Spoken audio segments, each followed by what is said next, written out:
Welcome, everyone, to the Special Education Inner Circle podcast. I'm your host, Catherine Witcher, and today I have with me two master IEP coaches, Amy and Shelley, and we're going to help you figure out what to do next in the IEP process.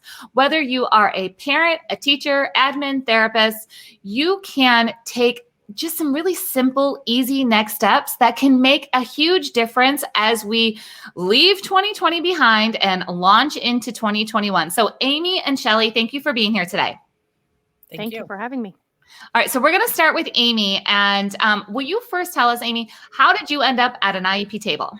I first went to an IEP table as an instructional assistant, as a one-on-one, and then eventually as a parent for a child who has a medical disability. So I've seen the educational perspective and the parent perspective of the IEP process.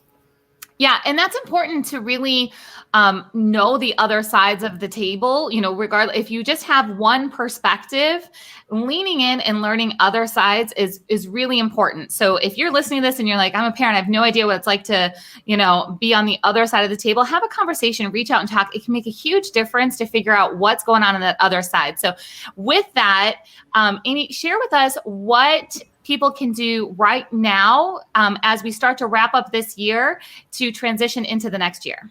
Well, I think that we're all stuck at home. We've all come to the realization exactly where our children's life skills are at, where we want them to go. Make sure that you're documenting the process that's happening at home, opening their own snack bags, all that stuff needs to make sure that it transitions into the school, which is also part of the real world setting. So making sure that we notice that they're sorting the knives and forks and spoons, they're working with us independently and having that transfer into the classroom for 2021. Absolutely. So it's really important that we take data. That's real data in special education of sorting forks and spoons and knives. That's real data of opening up your snack bag. This is not stuff that you're just doing to get through the day when it comes to translating that into IEP stuff. So we want to make sure that everybody's documenting what's happening, and then we can put that into their school day. So Amy, when you were a paraprofessional and working, just share, did you guys take data on those things? Were you helping kids with that? Was it in the IEPs? Like, what did that role look like? I think that sometimes as a paraprofessional, we become the extra arms and legs, kind of like a parent.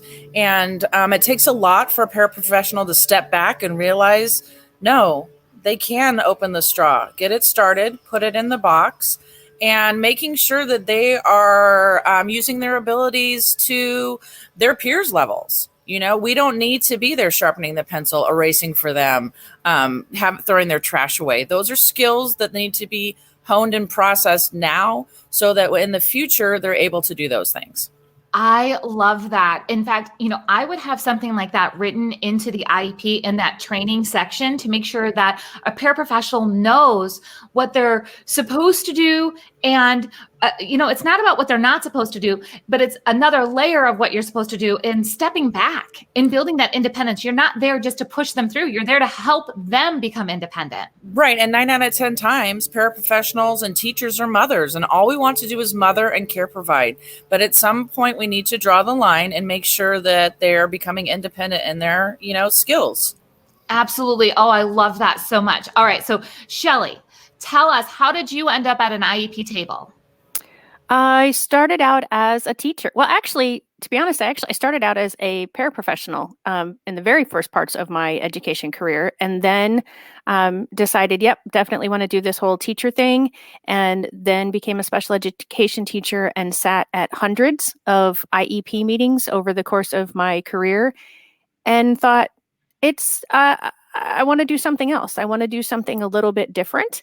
And about 4 years ago, I shifted and started my own business. And then I found you, and the rest is history, as they say. It's been marvelous. So I have a paraprofessional experience, a teacher experience, and now as a coach. Absolutely. So you see a lot of different sides of the table. And for all of our listeners, it's so important for you guys to know, again, just the dynamics that are happening, to know that the tips that we're giving you are not just one-sided. That happens a lot in special education where things become one-sided. And these are things that anybody can do on the IEP team to help move a child forward. So Shelley, what do you have for us today? Well, in all the craziness that is our school system right now, it is very difficult for all of us to remember what accommodations are written into each individual student's IEP. And my recommendation is, especially for older kids, your upper elementary, middle school, high school, help them with self-advocacy skills of having their accommodations printed out or written out on a small piece of paper or an index card, and then teach them how to gently and kindly go to their teachers and say, I was supposed to have extra time to do this assignment or take this quiz. I don't feel like I got that. Can I have the extra time that I'm allotted? That does two things. It really does help the teacher because, like I said, it's so crazy right now, and teachers are having such a hard time just remembering to breathe, to be perfectly honest, in a lot of teaching cases. And so, again, remembering all those individual accommodations. But the other thing it does is it helps us collect data on, is this really an accommodation that the student uses or wants to use or needs? And then when we come back to the IEP table for the annual review, we can say, you know what, we really didn't need this, or yeah, we really did need this. We need to make sure that this is there. And if you're doing teaching at home, if there are other things that you are doing, as Amy mentioned, document that so that you can bring that to the IEP team and say, these are other accommodations that we did, and we would like these included in the IEP next time. Absolutely. So I think it's so important that you wrapped two concepts into one when it comes to accommodations and taking data on that. So often we make a big list of accommodations and modifications in the back of the IEP. Sometimes it's called accommodations modifications. Sometimes it just says student supports. So there's a lot of different areas that these different things can be put. Anything from extra time to, technology, all different things can be put in there. But we have to take data on if they're working or not. Otherwise, we end up with 3 pages of accommodations and modifications, and none of them are getting done because we're not tracking what is most important for a student. So I love that so much. All right, so I'm gonna hit you guys with a question that we don't talk a whole lot before these. We love to just have a conversation about all things IEPs. So Amy, I'm gonna ask you, what is your favorite part of the IEP as a mom that you're like, okay, this I know makes a difference for my daughter. I need to, make sure that it's all done right?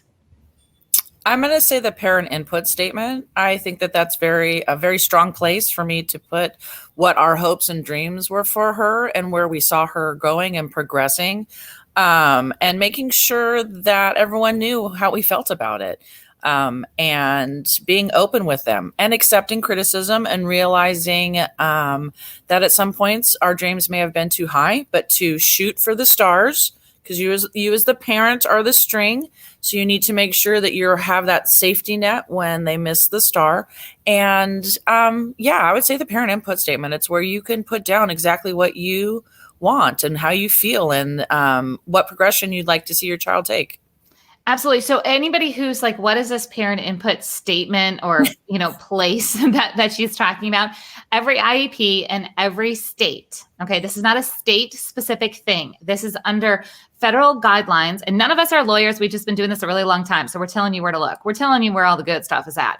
Okay. So parent input statements, sometimes it's called parent educational concerns. It's often used as a dumping grounds for complaints, or it's an ignored section of the IEP. When you learn how to use this section to really set that vision, that hope, that those dreams that you're working towards, then you can work as a team and reach those long-term goals while, working on those short-term milestones. So if anybody has questions about that, I'm going to encourage you to go visit specialedinnercircle.com. That's where we continue the conversation. We're just touching the surface level here with you today. You can dig in and get help from myself and Master IEP coaches inside of the Inner Circle. So just head over. There's a link here, wherever you're listening or watching to that. Head over to the Special Ed Inner Circle. So, all right, now, Shelley, tell me as a teacher, when you got an IEP put onto your desk, see, Shelley and I taught about the same, generation and decades and that. So I know that those IEPs ended up piled up on your desk. What was the first section that you went to? Like you got the student, you're like, okay, this is their name, and you glance over the first page. Like, what did you want to dig into? The present levels of performance. Excuse me, sorry. If they were accurate, if they were recent, that gave me a great starting place of what materials to get, because I don't know how many of you know this, but special education teachers often have to find our own materials, and the gen ed might share with us. But if you think about it, the reason that most of our students are coming to us is because the gen ed curriculum isn't necessarily working in the same way that it is working for other students. So we would have to get modified curriculum or modified materials. And so that was the first place I looked. And that also gave me, I'm thinking of one student in particular that I saw, and my administrator literally said, do you think this is a student that we can support, or are we going to need to send this student to a residential placement? I said, I think we can support this student. I would at least like to try before we send, and that student was able to stay in our district and we were able to support that student. So yeah, I would say the present levels of performance definitely was where I would look first. I love that. And I love kind of that hidden fact that you just told everybody about, we don't have like a standard box of supplies in special education. I think that was one of the biggest shock factors. I'm a former special education teacher myself, and my brother has Down syndrome. So I grew up kind of seeing special education from one side. And then when I, get my job and I walk into the classroom and it's empty, and I'm thinking, what, like, where's the books? Like, where's the stuff? How much time I spent going up and down the halls, like begging for materials or trying to find that hidden supply closet that only certain people know about in the school that has like all the good stuff. So Amy, did you have to go on the hunt for things as a paraprofessional? Oh, yes. You mean there wasn't a Mary Poppins bag there waiting for you? No, I was like, what do you mean? Like, here's a stack of IEPs in a milk crate. And, you look at the parent input statement, you're like, okay, like parents are involved in this one, love this, this one, I don't really know what the parents want. I got to work a little harder to figure out what's going on, home and family and that kind of stuff. And then, you look at the present levels of performance, and then you look around your room and you're like, be nice to have some construction paper around here. So there, that's going to be my tip right now. A lot of times we do this and I'm like, oh, I forgot to give a tip because I get so into your guys's, but here's the thing. Teachers, you need to advocate for yourselves when you see IEP goals that need specific tools. That is an obligation of the district to provide the tools that are needed inside of that IEP. Now, if you're like, oh, you have this wish list and you would hope that maybe you could have this fantastic new upgraded something. Okay, I'm not talking about the wish list stuff. I'm talking about if it is written inside of the IEP that a certain tool, manipulative support technology is supposed to be used, you are obligated as a teacher to be using that to reach that goal. You need to go advocate for yourself and for your students to do that. Parents, one of the best things you can do is say to the teacher, I know there's a lot of IEP goals, a lot of things, and maybe you're new in the classroom, right? Together, teacher and students say, what else do you need? And a lot of times I'm not telling parents to go spend their own money. I'm saying parents can help advocate for this too. Parents, you need to know that if your child's supposed to have a specific piece of technology and it's not, don't ever assume it's there. Don't assume that a program that they used last year is there this year. Don't assume. So I absolutely want you guys to come continue this conversation inside of the Special Education Inner Circle. And if you're thinking, what is this Master IEP Coach thing? And how did Amy and Shelley become Master IEP Coaches and move into this role in special education? Please go visit masteriepcoach.com. Our next session will be starting soon. I hope to work with you guys there. Amy and Shelley, thank you for being here today. Thank you. Thank you for having us. All right, everyone. Until next time, we'll chat again real soon about the next set of hot topics of how to leave 2020 strong, move into 2021, and I'll see you in the inner circle. Bye.